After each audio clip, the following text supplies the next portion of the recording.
Hello and welcome back. It's the Mac. Welcome back to the channel, man. And let's welcome you back to a Let's Play of the 30 Years War by Wargame Design Studio. So I did an introductory video. It's time to hit the deck, man. It's time to get bloody and brutal and all that good stuff from the 30 Years War. Yeah. This is going to be kind of a slow Let's Play. Just want to warn you heads up. Because I've done some research, of course, off camera. Some of the things I stumbled upon when I did the introduction. But it's going to be a learning experience for me as well. Because this game, man, it's got some new stuff in it compared to the 7 Years War, the Great Northern War, Renaissance, man. This game is quite different, man. They've got some new stuff in here that's really, really cool. And the era of fighting is complex. More complex than I would think any of the other titles are, actually. We're getting into some serious stuff here, man. So, it's going to be slower. And going to be a learning experience for me as well. I'm going to be duking it out, trying to learn some stuff. I'm probably going to stumble upon things that are unfamiliar. Anyway, so I was talking about playing the Swedes, and that's what I'm going to be doing. Because I want to really, I think they're probably what might be some of the harder belligerents to play in this conflict, even though they were pretty badass in the start and they kicked some butt. But I mean, and they had different kind of tactics. But still, they are pretty, there's some stuff there to keep track of. And I want to see if it works in the game as well. So, we actually, it starts here at Valin. This was when the Swedes came in. And I think I talked about this in the introductory video as well. They were going to have a showdown with Tilly, the commander of the Catholic forces, Imperialist forces, and but the Swedes were sort of in a defensive position, and they were waiting for reinforcements. And Tilly wanted them to fight in the open field, but the Swedes said, "Hell no!" And Tilly didn't want to attack those well-prepared positions and pulled away. After that, the Swedes got some reinforcements and there were some things going on. And Breitenfeld is actually the first main sort of fight between the Swedish army and General Tilly there. And it's a standoff, man. It's a fight basically on equal terms, I would say. On a field of battle there as they were facing off. And the Swedes won this battle pretty big historically. But to pull it off in the game, we'll see how it goes. So, King Gustav II is the commander, and he came with some new ideas and stuff. And so we're going to be trying it out. Okay, so there's 4 different versions. Actually, 1, 2, 3, 4. There's 5 different versions of this, which is insane. I'm going to go for the historical one. I just want to do the straight up one. But this one here has an early start. So this one is more turns. And this is, you get to start the battle as the forces were actually advancing before being set up for the actual fight. So that's the only real difference in this one here.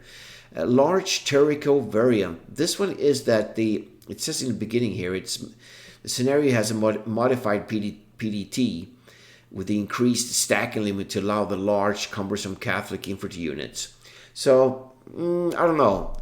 I think it would be, the historical one is more, I don't know why I don't really know why, but maybe sort of to implement larger forces or something. I don't know. So this one does not sound that interesting. This one here is a variant, it says.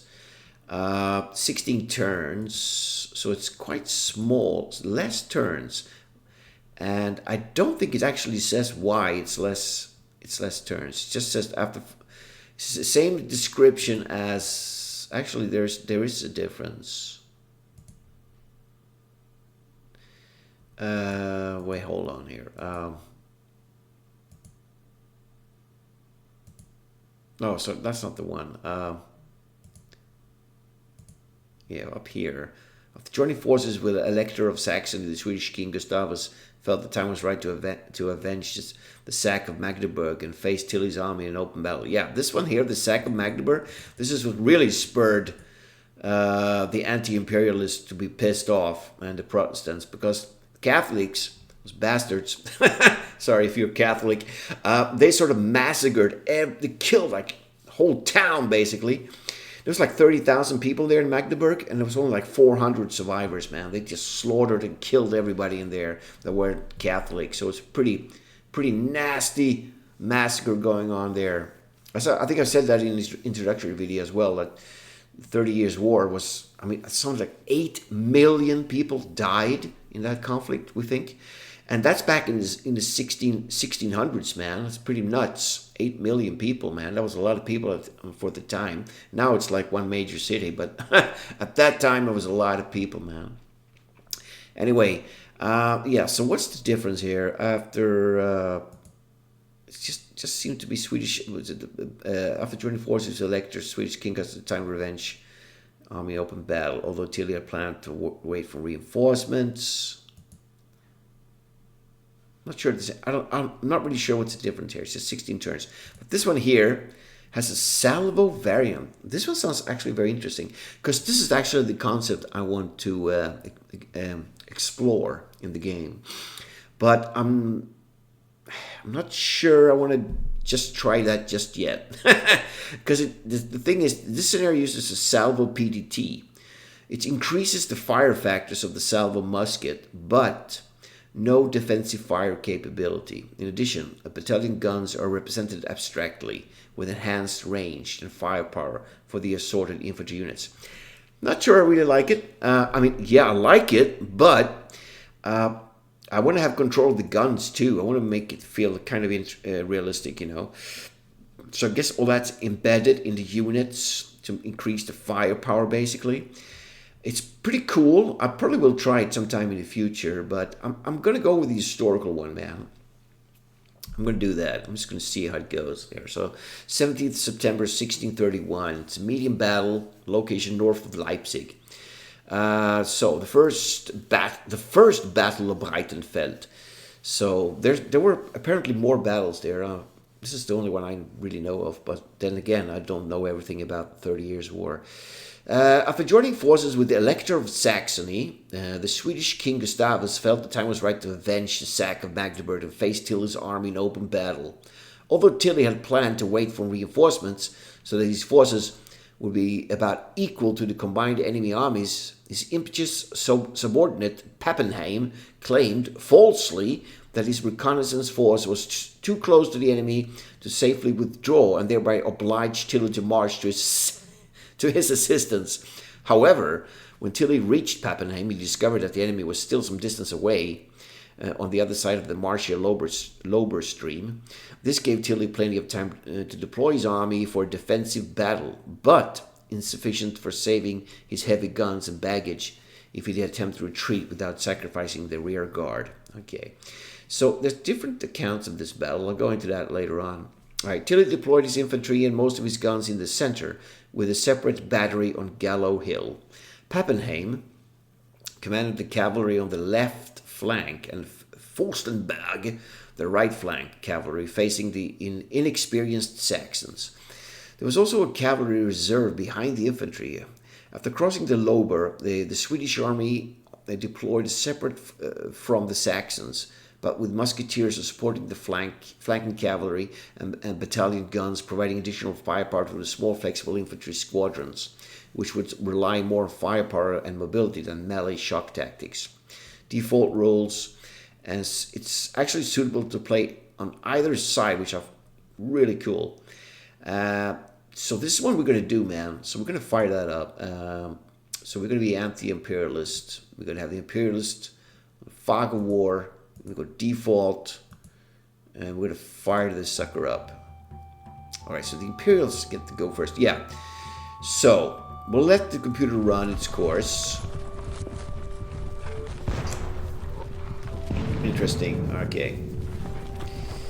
So they're going for the Saxons there, it appears.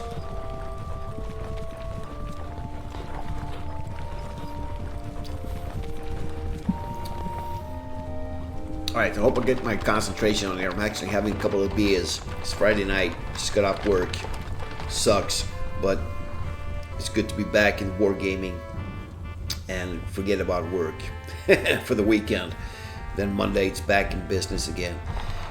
Right. So we're seeing the General Tilly's forces doing something.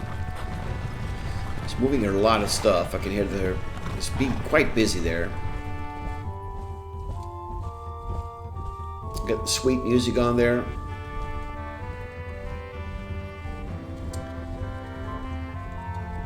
I've got some really good playlist actually for music from this era, but can't play it because of copyrights. So that would be a shame. All right, so now they made a move. They have a melee phase.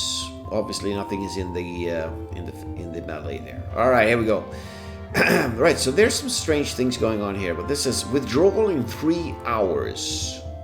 Johann Georg I, Sach Altenburg, household, Schwalbach, Stratschädel, Löser. Other withdrawals within 24 hours. Okay, so it's going to be withdrawal of forces.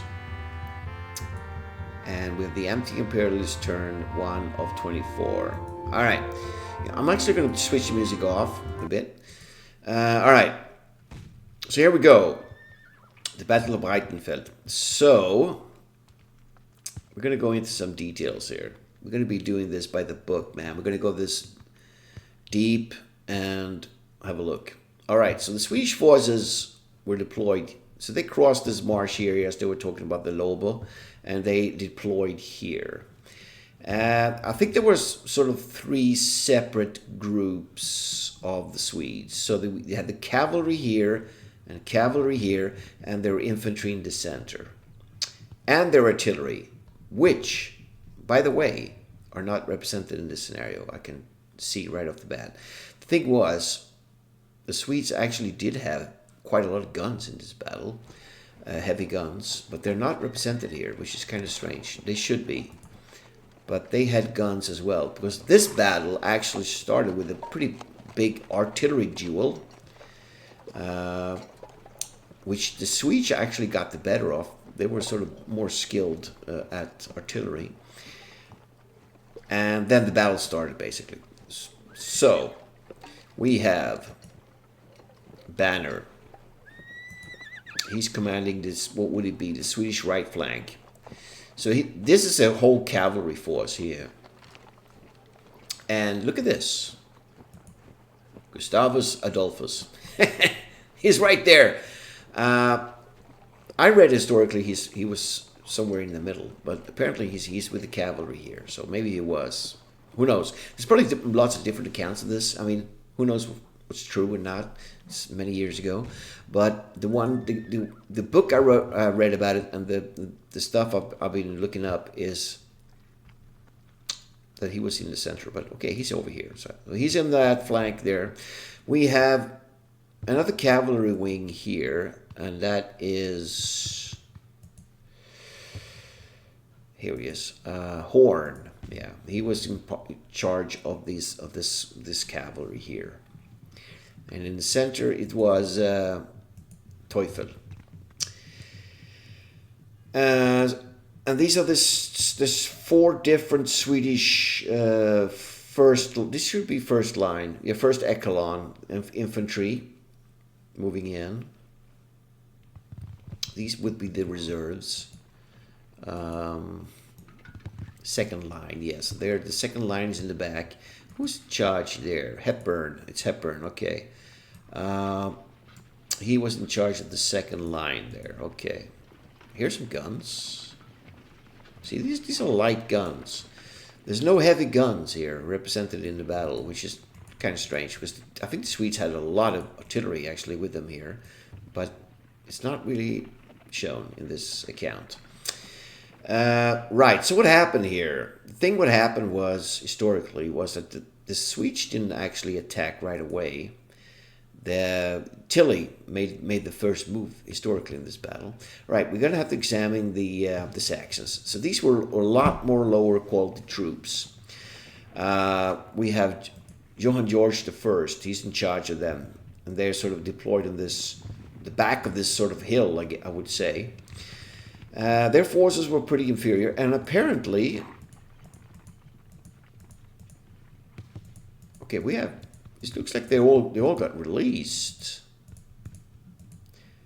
Okay, that's cool. We've said something about fixed units, but apparently in this battle there's going to be a chance for units to withdraw, which did not actually happen historically. The thing was, Tilly here, he had cavalry. He had about the same setup as the Swedish did. He had cavalry over here and cavalry over here. By the way, the Catholic infantry and the general quality of the Imperialist forces are actually superior than the Swedish. I mean, they had better trained and more battle-hardened troops for the most part. But what won this day was the Swedish tactics. They employed their new tactics, and we're going to go into that. Okay, so what happened historically was this. What would it be? The Tilly's left flank. All his cavalry charged the Swedish cavalry, and they had a big fight going on over here. And what happened was, why the Swedish got, because actually the Imperial cavalry is better armored and more suited for melee and shock tactics and fighting. They were better armed, better trained as well. But what the Swedes had going for them was these guys, salvo matchlocks. This infantry that was Finnish infantry. These were Germans, okay, so they weren't all the same. Swedes, here we got some Swedes over here. What they had going for them were these guys. I guess, since they're light, they can probably deploy in skirmishes. So, as the heavy Imperial cavalry came in to kick these guys' butts, they were shot to pieces by these mobile salvo units, using the salvo tactics that, you know, the classic one rank fired, they went back, for another rank went forward, fired, and they sort of did that switch.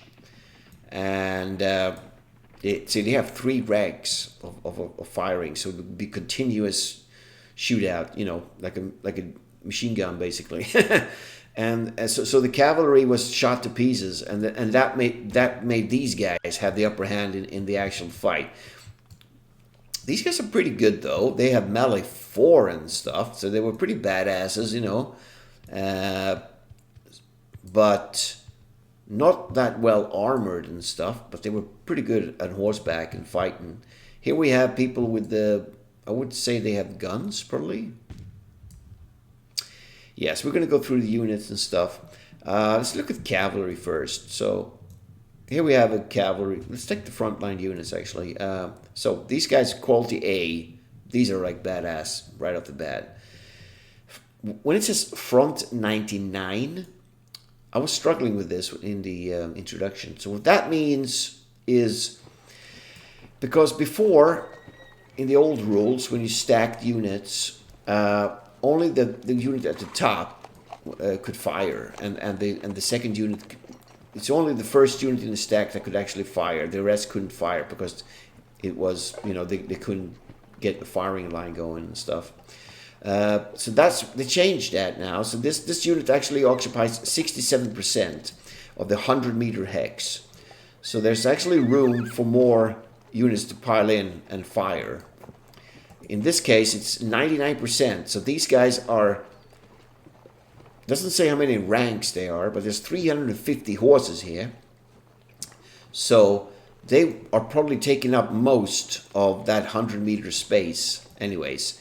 So if another unit went in there, it would be 1%, I guess, that could fire. So, you know, here's another 350 there. And these rifle guys, 215 men, they only occupied 31%.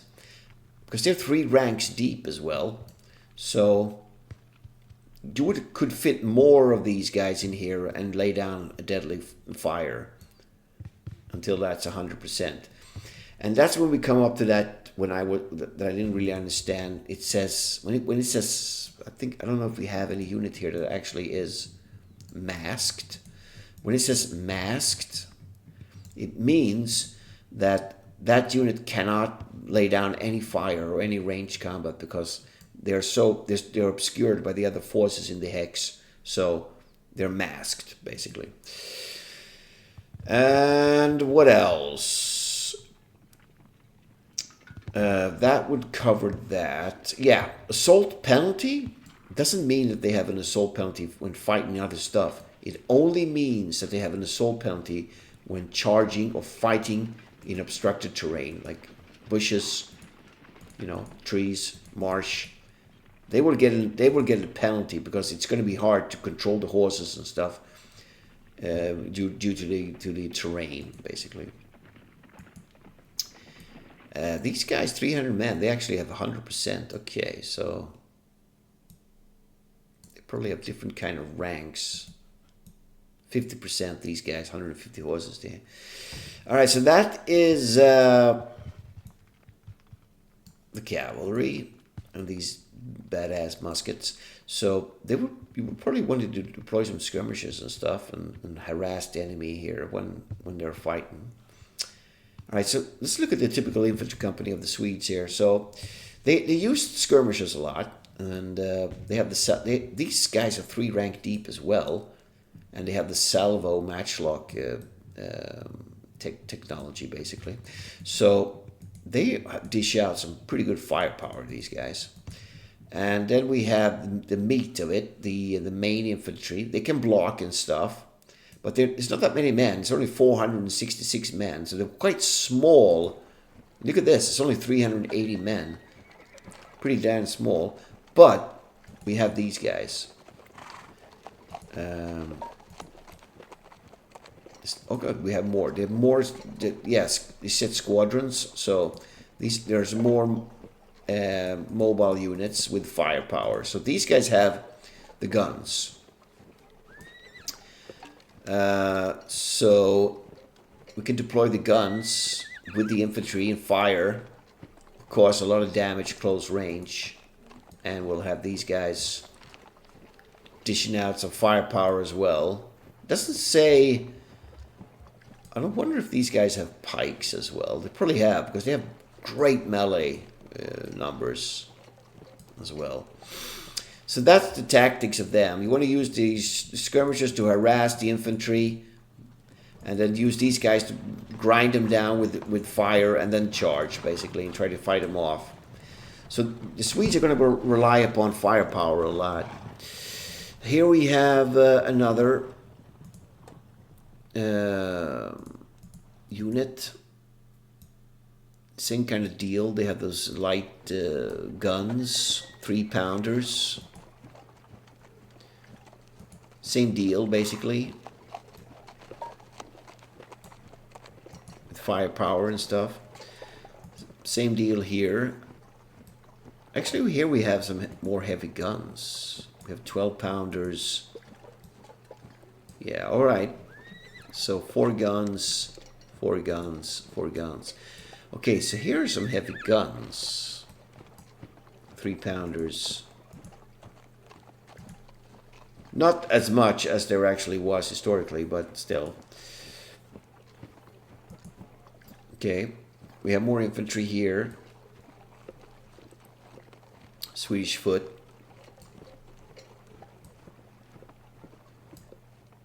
So this is how they're in travel mode now, then column mode.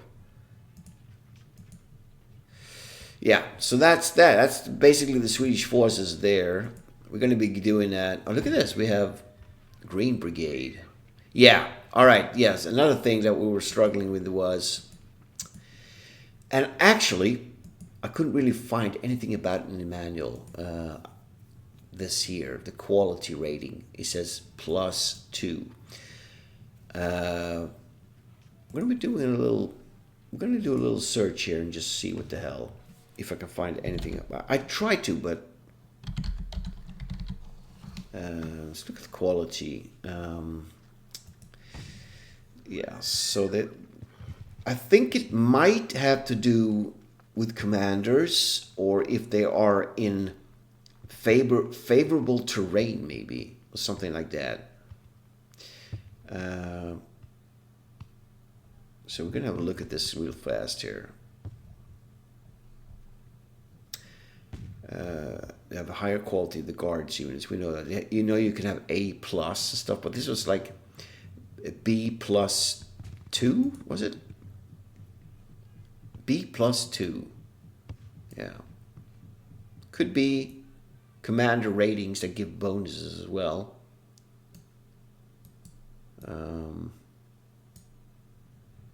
Could be. I couldn't find anything about it. So if you guys know, please type in the comments and stuff. Here's something maybe. When you're adjacent to a unit, its identification revealed as well as quality, but other data remain masked. Yeah, so nothing really about that. Here could be something. Optional line movement restrictions. No. If the unit is quality A, then yeah, this is just has to do with completely different things. For artillery units with the quality A, the first turn chance is 66. It's artillery setup stuff. Firing effectively depends on the weapon type of firing units, range of firing units, target text, fatigue. Okay. Here's something. A unit has 20% added to its fire value if it has quality. Yeah, this is just have to do with fire values. Here's something. Each unit is assigned a quality value ranging from A+++. This quality value is basis for determining the unit's current morale. Each leader is assigned a leadership value rating from A to F. The leadership value determines the extent of the leader will be able to affect the morale.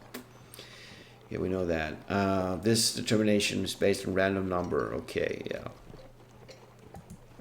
Could have something to do with that. Here's something. A unit which takes a morale check will become disordered. If it passes morale checks or routed, it fails. The quality value of this unit is based value morale by converting A++ to 9.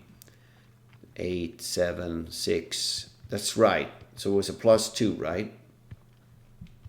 Modifiers are applied to the base morale to obtain the final morale value of the morale check. So they have a bonus because they are in a command range with a good commander. It's got to be it. It's got to be it. If I'm all wrong here, let me know. But I think it has to do something with quality of the command, basically. And that they have a bonus, a current bonus of +2 to checks. It's got to be that. All right. Let's go. All right, so we have the Saxons here. Yeah, so what happened was they charged and fought, and due to the Swedish fire of the musket, they actually got the better, and they defeated the whole cavalry flank was actually defeated. And then what General Tilly did was he charged with his cavalry against the Saxons, this weak force here. These guys are pretty weak. You will see that they are quality D and stuff. I think some units are even quality E. These guys are really, really bad. This is the weakest spot of the whole force for the Swedish. And the cavalry charge, and these guys were beaten off, man. And he started to move shift his whole force over here. Swedish was just sort of basically standing still. And the poor Saxons were actually driven off the field, man. And when the Catholics started to plunder their baggage train and stuff, and it was all chaos and carnage, the Swedish moved their forces completely. They shifted his whole force to face them and attacked. And they sort of basically destroyed most of Tilly's army. They were slaughtered here. There was a big fight. So that's what happened historically. We'll see what happens. So now when it was the computer's turn, we can see some forces here. We see some cavalry here moving around. We got some wagons. He's moving his... he has huge pike and musket and pike blocks. Look at these. Over 1,000 men a pop.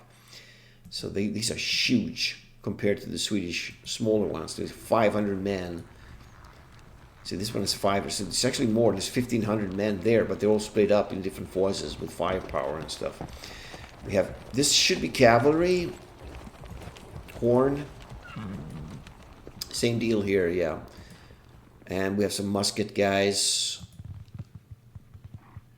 And, yeah, so they're sort of spread out there. And this cavalry here. Interesting. All right, so we have a movement turn. All right, so I did notice these heavy guns, which is nice. What kind of invisibility do we have? So, all right, he's on the hill. We are going to wait. I'm not going to attack. I'm going to see what Tilly does, because that's what happened historically. I want to see what he does, where he's going. So we're going to have a look at. It feels like he's coming here. I thought I saw some movement here, and it looks like he's actually moving these guys, these forces, sort of advancing towards the weaker guys here. So let's have a look at these guys. Right, we have Johann George the First. Right, what kind of forces we have? We have cavalry here. We have Bindolf. What kind of cavalry we got? We got quality D, man. They have range 1, melee -4. So these guys are not that great in close quarters. -3. These guys can actually fight. -4. Yeah, so 1 force, 600. These guys are more capable of melee. Everyone else here has a penalty to melee. But they have these pistols, man. They can dish out quite a lot of damage when attacking the enemy. Looks like we have some skirmishers in the village. These guys have matchlock rifles. Some half-assed, pretty crap, like musketeers, basically. Really lousy with melee as well. We have some forces up here. What's this? Part of the main infantry force. Quality E, man. Ooh, melee -4. No line. I don't even think these guys can block. I don't think they can change into block formation. I'm gonna try. Oh, wow. It's basically just a rabble with muskets and pikes. They cannot form a line and they cannot move into blocks. So they are, yeah, basically just big chunks of soldiers with pikes and rifles, not very well drilled. These guys have no line as well. So they are bad as well. What are my front troops? These guys can actually turn into blocks. We have guns.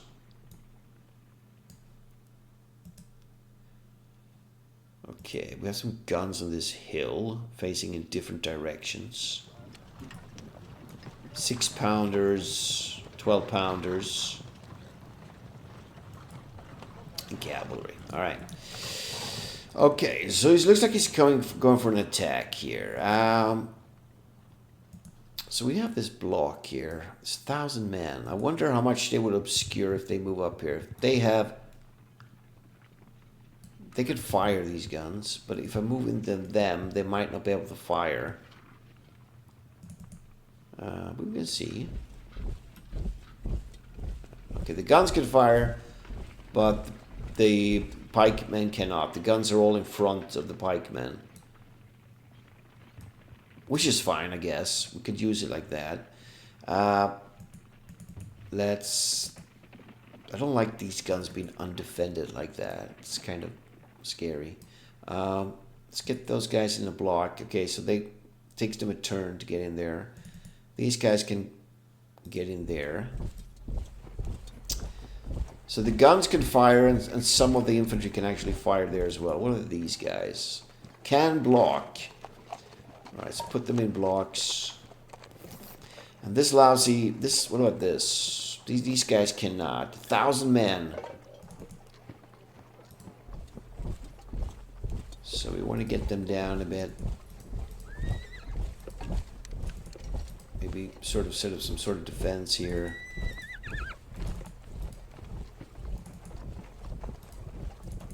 Just moving them down a bit.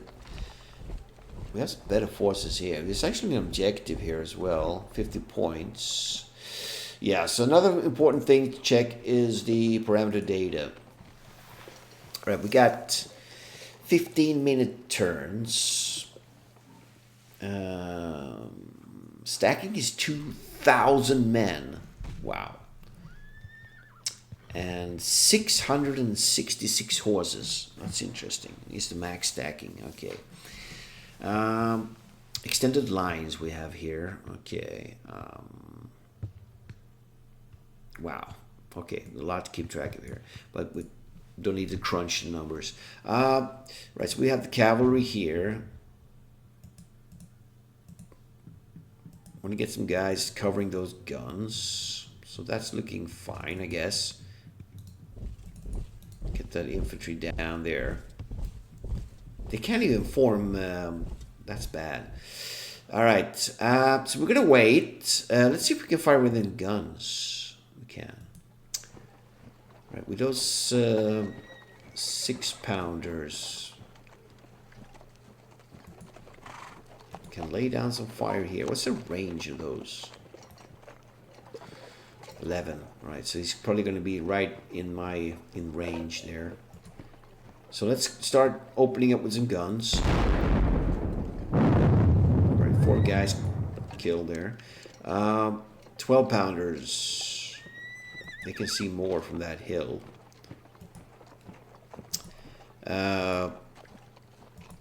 Let's hit one of these blocks. Let's hit one with the leader. With 4 guys. And we have some more 12-pounders that can actually fire all the way down to these horses. Alright. 2 men. So these look like Cossacks, maybe? Those guns can't see anything at the moment. Okay. Might want to shift them a bit. Might want to turn them facing this way. I don't think they can turn and fire now. All right, so let's leave the cavalry for now. We'll see what pops up, because this is a ridge. We can't see past that. Yeah, it's a dead zone down here, so we don't know what's going on. We can see along this ridge here. Right, victory conditions. What do we need? We have currently 493 points. It's a draw. We need the first side is actually Imperialist. They probably need a lot. 1250 to win, which is okay. We've already taken out 8 men and 4 cavalry. It's going to be nothing when it comes down to the actual fight. So I'm not going to advance. I'm going to see what happens here. So I did some firing. Yeah, right, Swedish guns. Range 15, man. It's pretty badass. We got some skirmishers there.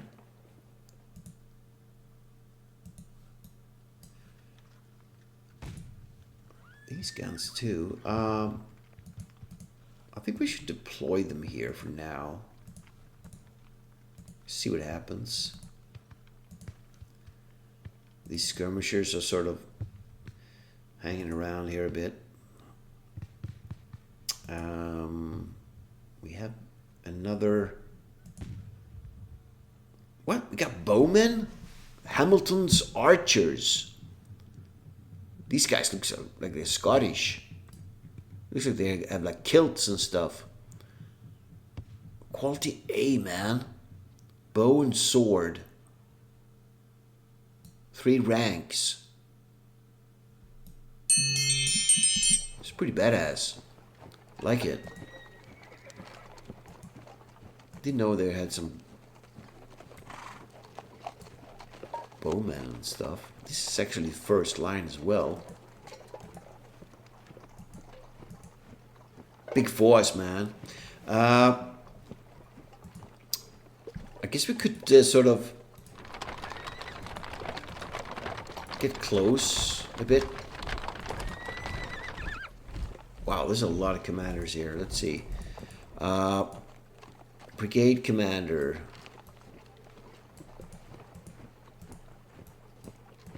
This is a divisional commander? Yeah. Yeah. This guy. Let's move him there. Brigade. Ooh, lousy command range there. They're detached, the scouts. Sure, let's move them down.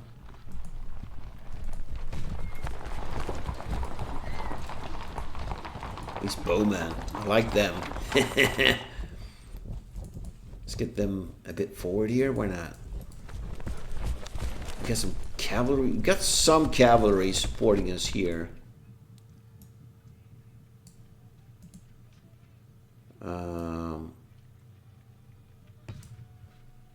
Interesting stuff here, man. So many cool units. I'm gonna see how they fare in battle. That is not a very strong unit. 150 men only. It's pretty small.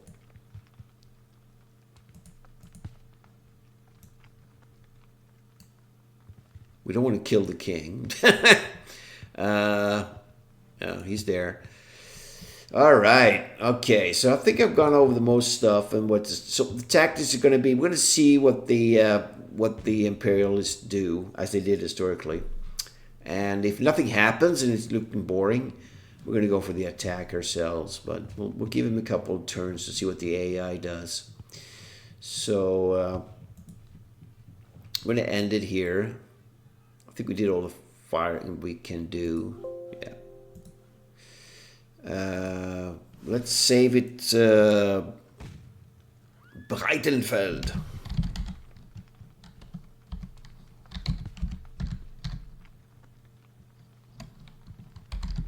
Alright, save it. Boom. We have a melee turn. There's nothing we can do. And we're going to see what's going on. Let's just do the Imperialist turn. Then I'm actually going to end this video. Whoa! Holy shit! He's coming. He's coming. He's charging up the hill.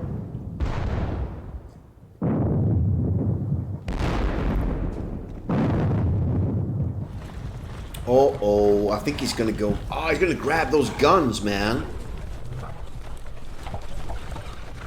Shit! Came for a charge out of nowhere. Okay, he's advancing. Interesting. I think he wants to go for the attack, man. Oh, we got cavalry on the ridge.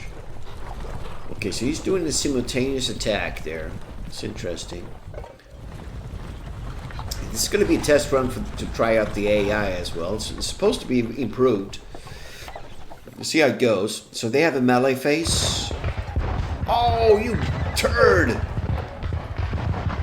Wow. Okay, first blood. Definitely first blood to the to General Tilly.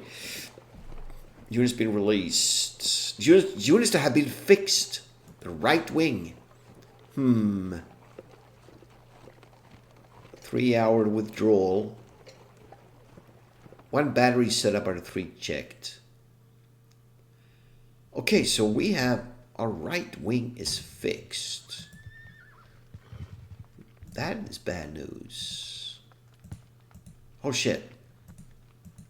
We got some fixed cavalry here. Why are they fixed? Okay. So this is something we're going to have to be struggling with during this fight, it appears. Okay. He just charged straight up there with Schönenberg CR. 400 plus cavalry. Just came out of this, even though we shot at them. They charged up and took those guns before we had time to reinforce them. Interesting. So we took some casualties there. Yeah, we lost 3 guns. 3 guns captured. This is actually when you lose guns, and this is when they're captured. So 3 guns are captured. He did take quite a bit of damage there as he was charging up. Wow, interesting. Right, I'm gonna end the video here, man. I'm gonna continue the next part. Wow, this is looking really exciting.